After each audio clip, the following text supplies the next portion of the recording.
Boa noite, meus irmãos. Mais uma vez aqui estamos para contribuir.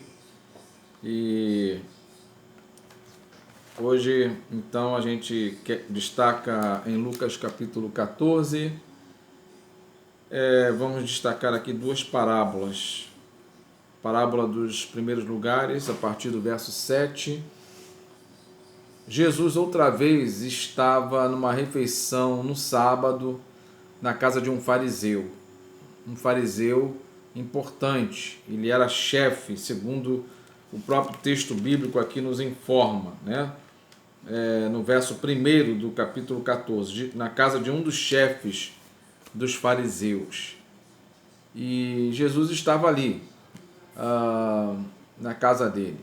Era um fato comum para os judeus essas refeições no sábado. Eles celebravam a Jeová,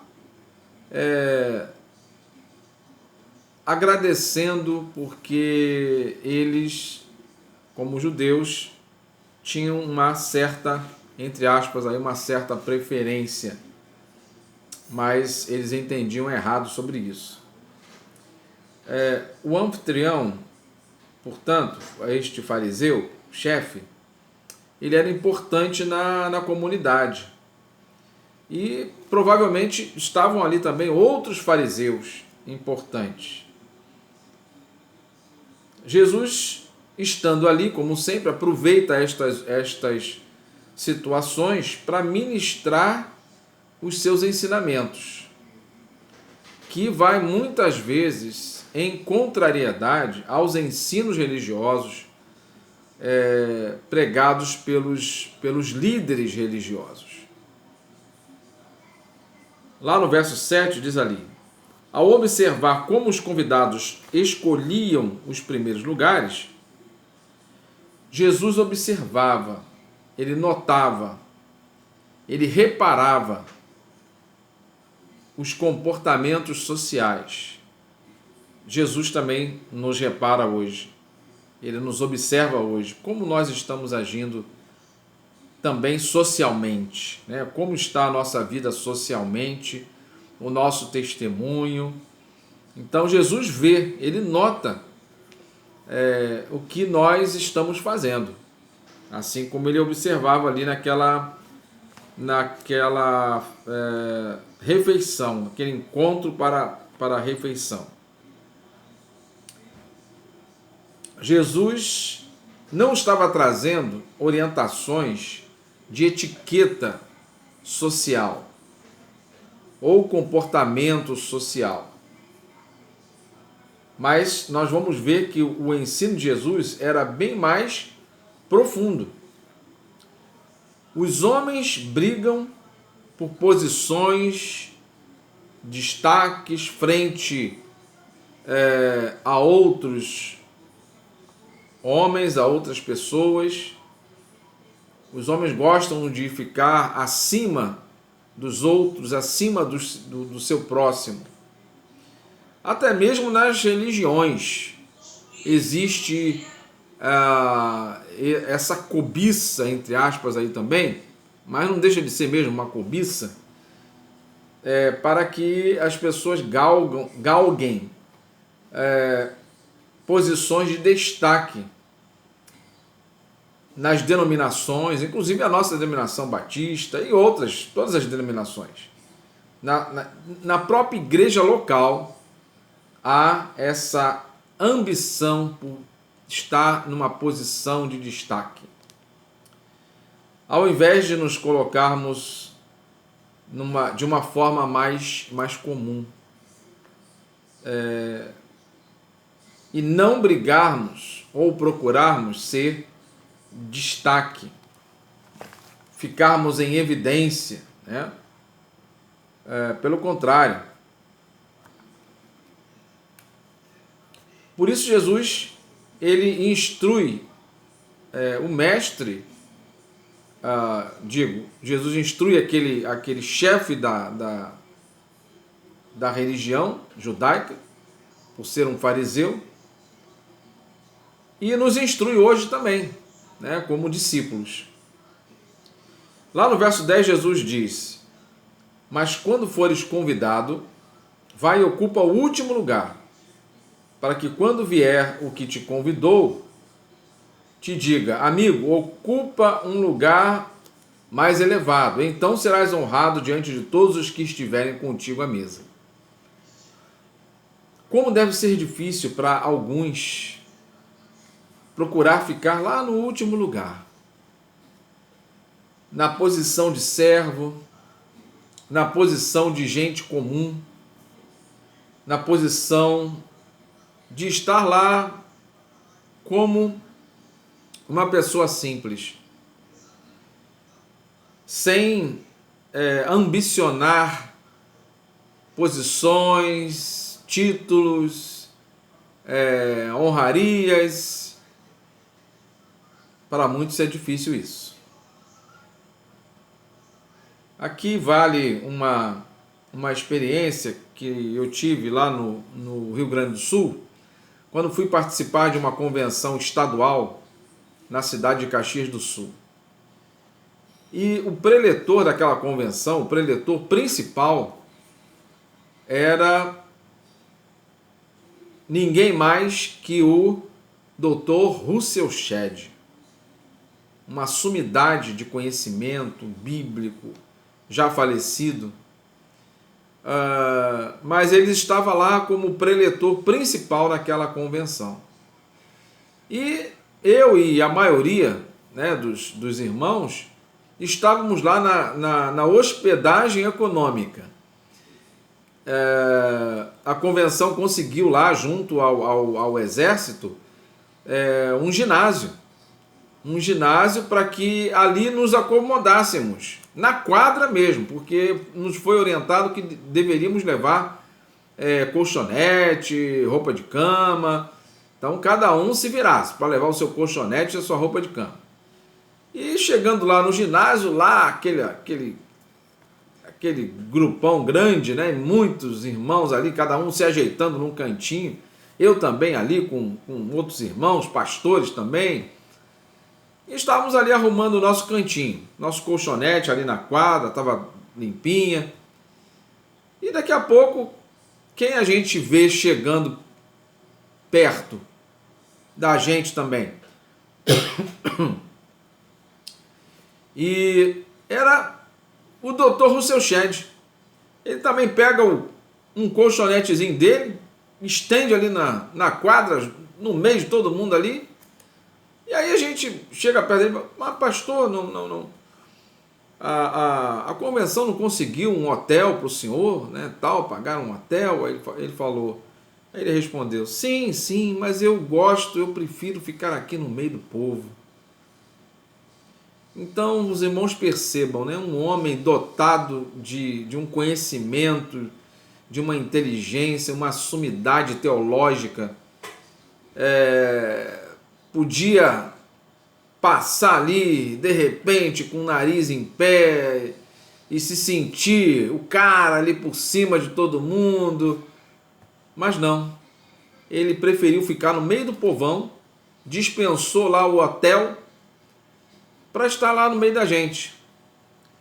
Então, meus queridos, é um exemplo assim marcante que ficou para mim aquela experiência. E Jesus, na verdade, ele estava aqui para nos ensinar algo muito mais profundo. Não apenas de assumir o último lugar lá na festa, lá no casamento, mas ele nos dá aqui um ensinamento central que está no verso 11.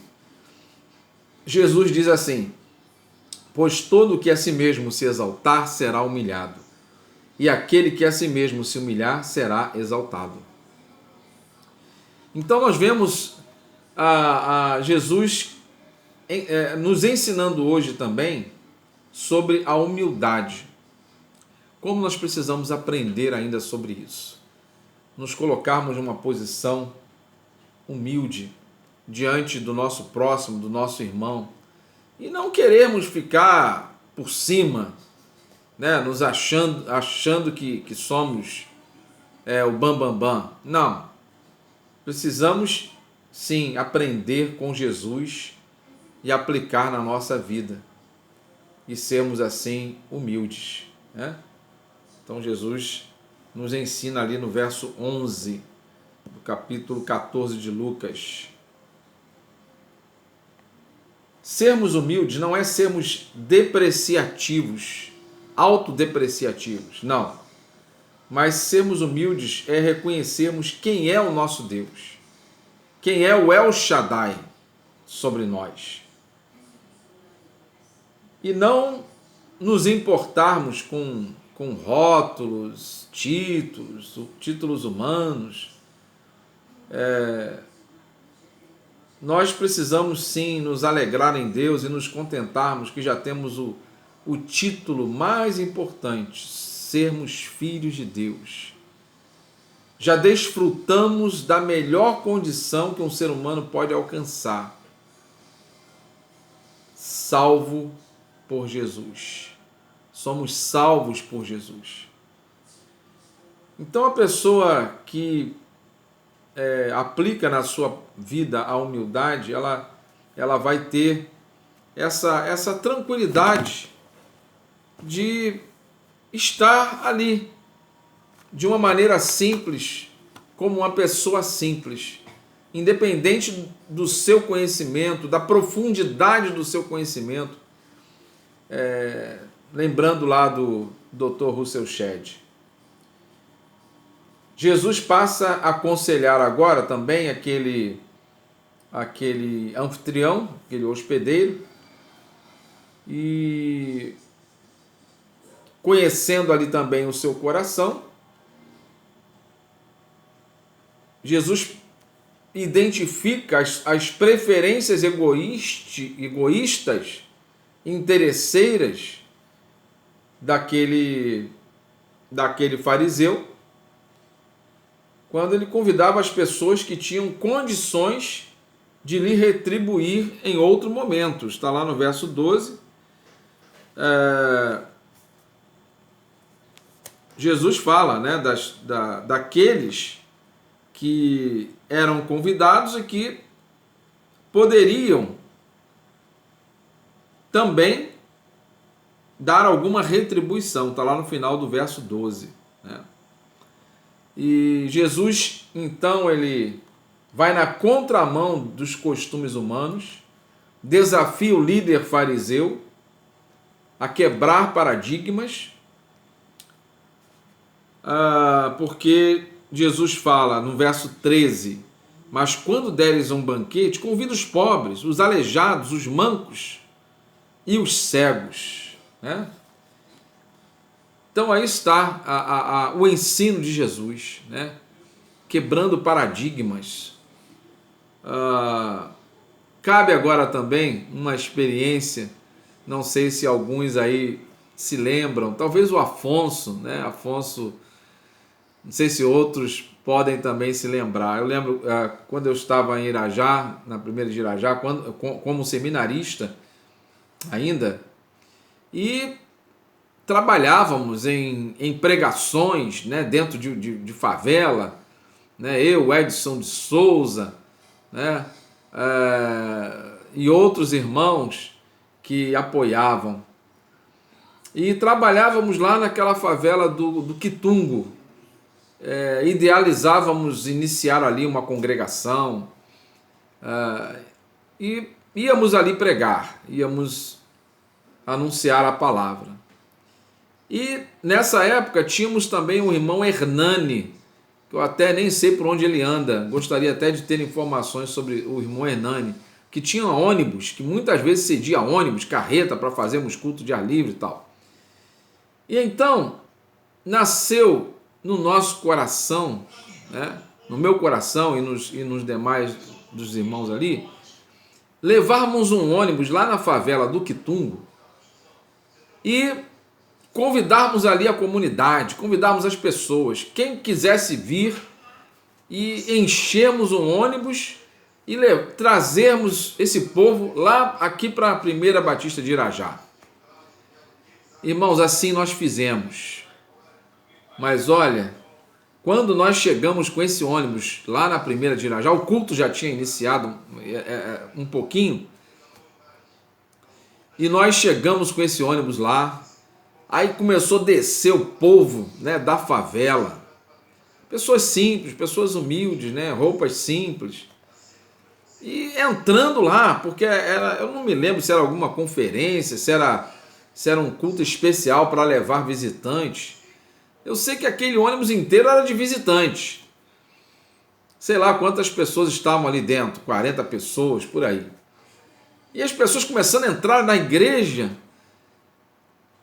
Mas qual foi a nossa impressão? E não estou dizendo que todos não, mas e nem muitos, mas alguns irmãos, meus queridos, olha, apontaram o dedo para mim, sim, que eu não devia estar fazendo aquilo, trazendo aquelas pessoas de favela ali para a igreja, aquelas pessoas mal vestidas, meio sujas, e que eu não deveria estar fazendo aquilo, que eu estava agindo. Ouvi até palavras assim, palavras maldosas mesmo. E aquilo ali me trouxe assim um certo choque, né? Puxa, ao invés da gente encontrar assim uma alegria, né, de ver dos irmãos, ver assim pessoas humildes, mas adentrando no templo, né, para assistir o culto, para ouvir a palavra, tomar uma decisão por Jesus, alguns vieram me apontar até o dedo, dizendo que eu estava fazendo uma coisa muito errada em ter trazido para lá, para a igreja, aquele povo da favela. Mas Jesus nos diz que é assim mesmo, devemos sim convidar os pobres, os aleijados, os mancos, os cegos, os excluídos, né? Eram pessoas excluídas lá na comunidade judaica, por serem deficientes também, então ainda era mais excluído ainda, né? Não bastava os pobres, mas pessoas sendo deficiente físico, aí mesmo que ela passava a ser uma pessoa muito excluída. Jesus dá continuidade aqui, e agora nesta outra parábola, eu quero ser mais rápido,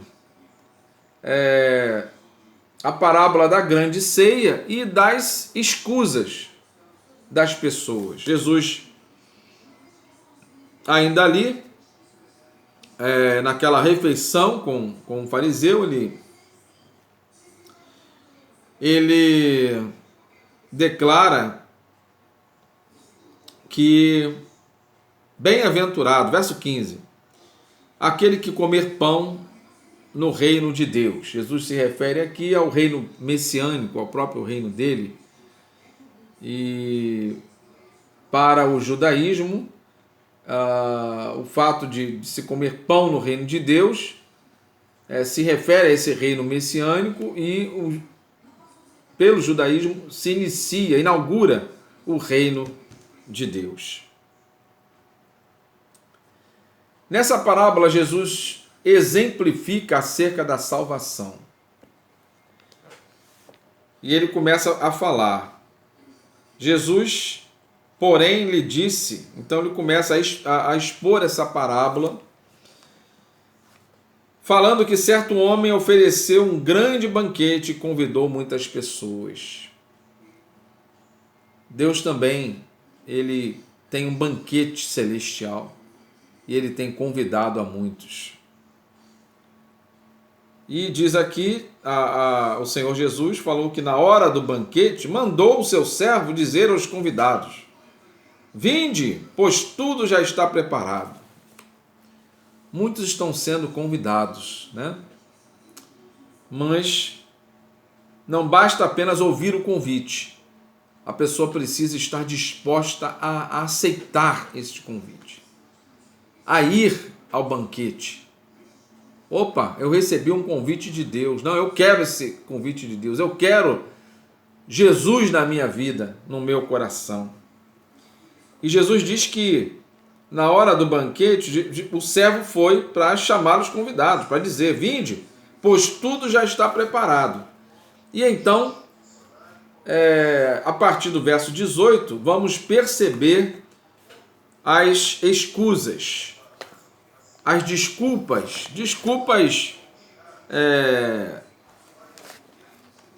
espalhafatosas, né? Desculpas ridículas, não é isso?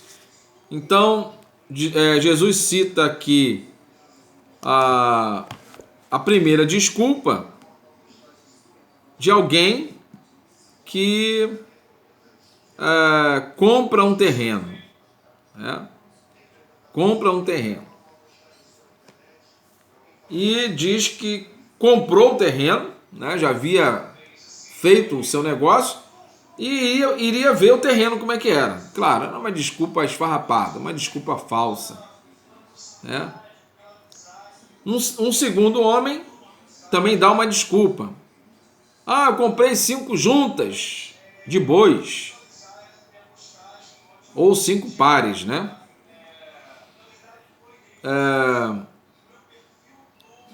E ele diz: vou experimentar, né? Estou a caminho. Isso está lá no verso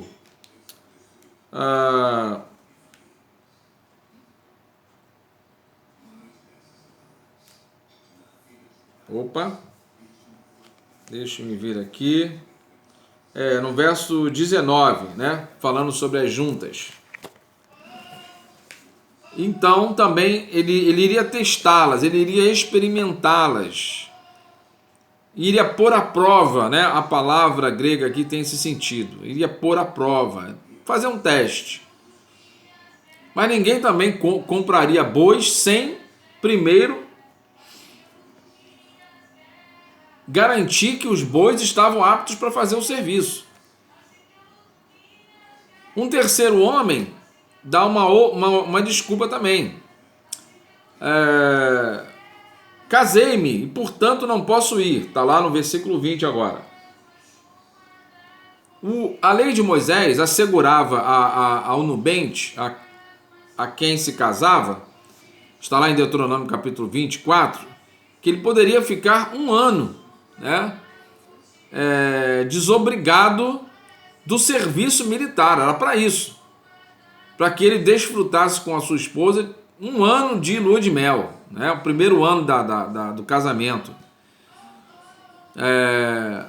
Mas não o impedia de estar em outros compromissos sociais. Ele ia viver a sua vida de casado normal, apenas estaria dispensado de alguma convocação militar para a guerra.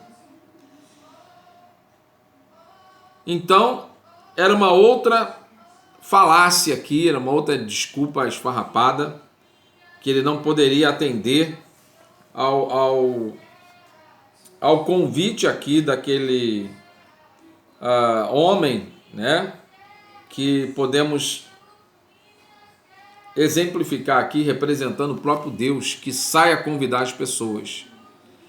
Mas poucos aceitam o convite. Muitos dão desculpas como eles aqui deram.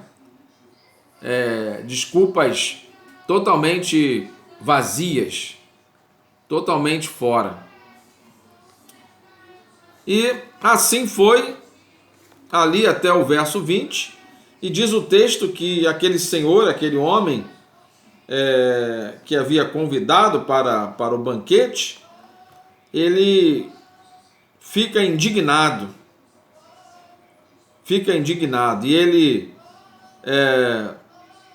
disse ao servo: sai depressa, traze aqui os pobres, os aleijados, os cegos, os mancos.